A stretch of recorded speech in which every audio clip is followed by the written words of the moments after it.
Rodi, te debo confesar, antes negaba el cambio climático. Bueno, la verdad es que no sé si me sorprende. Ay, pero es que a veces el tema puede ser bastante tedioso. ¿Cómo decís que es tedioso? La gente podría decir eso de política, y de eso estamos hablando. Ay, es política, por favor. Bueno, la verdad es que sí, el tema en Guatemala pasa muy desapercibido. Sí, total. En ninguna de las encuestas menciona el cambio climático como el principal problema nacional, a pesar de que somos el 14º país que es más vulnerable a sus efectos. Es tan crítico el problema que hasta los azucareros han creado su propio instituto para estudiarlo. ¿No nos lo creen? Se los explicamos aquí en Nesif Nino.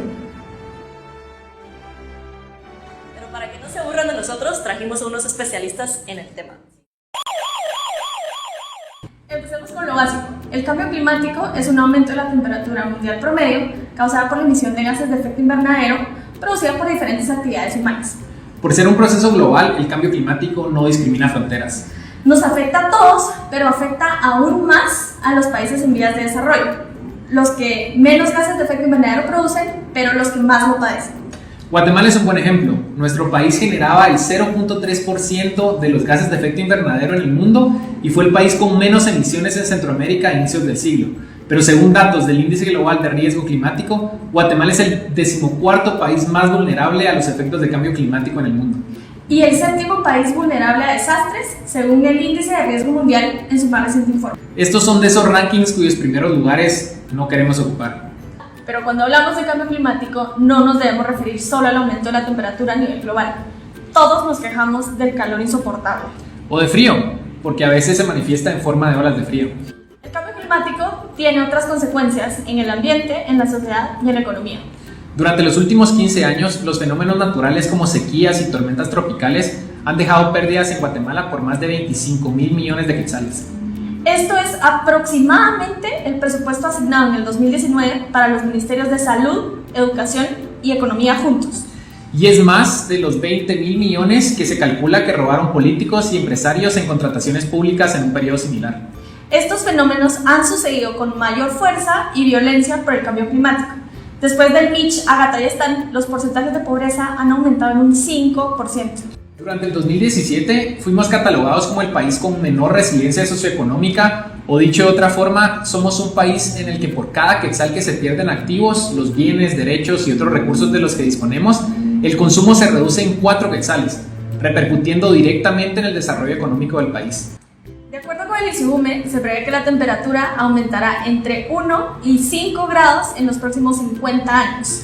Eso significa más olas de calor y muchos problemas para niños y ancianos. También se evaporará más rápidamente el agua del suelo y sufrirán los cultivos de todo el país. Habrá que incrementar el riego si es que hay agua y los costos de los alimentos subirán. Bueno, y ya que hablas del agua, otro efecto del cambio climático es que llueve menos días pero con mayor intensidad. Y si la típica lluvia ya produce inundaciones, imagínate con una más fuerte. No nos pongamos dramáticos. Más que lamentar, queremos prevenir. Por cada quetzal que se invierte en prevención de desastres, nos ahorramos 7 en pérdidas atribuibles a ellos. El aporte de esta prevención no solo supondría una reducción en las pérdidas, también contribuiría positivamente a la salud, educación, igualdad de género y reducción de la pobreza. Uf, qué bueno que vinieron porque yo no sé si lo hubiera podido explicar. Pero en fin, acá lo que nos tenemos que preguntar es ¿qué está haciendo el país para prepararnos ante ello y reducir nuestra vulnerabilidad? Tenemos la CONRED, que es la Coordinadora Nacional para la Reducción de Desastres. Pero para el 2018 se le asignó el 0.1% del presupuesto y menos del 15% se destinó para las secciones de preparación, mitigación y gestión integral de riesgo. La mayoría se concentró en el pago de honorarios. Luego está el INSIBUME, la institución técnico-científica que analiza, monitorea, entre otras cosas, el clima, pero que también recibe menos del 0.05% del presupuesto nacional de la nación. Estamos hablando que 2 de las instituciones más relevantes para prevenir el efecto de cambio climático no llegan ni siquiera al 1% del total del presupuesto del país. En algunos casos, puestos claves y técnicos como la CONRED se han convertido en puestos políticos.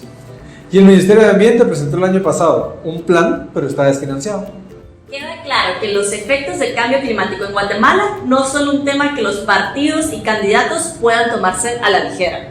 En Guatemala, estos efectos deben considerarse una crisis climática. Es un tema serio, con información disponible e instituciones que necesitan atención urgente. Es crucial que quienes están postulando en estas elecciones lo vean con la gravedad que amerita y nos den respuestas. Entonces díganos qué acciones planean tomar.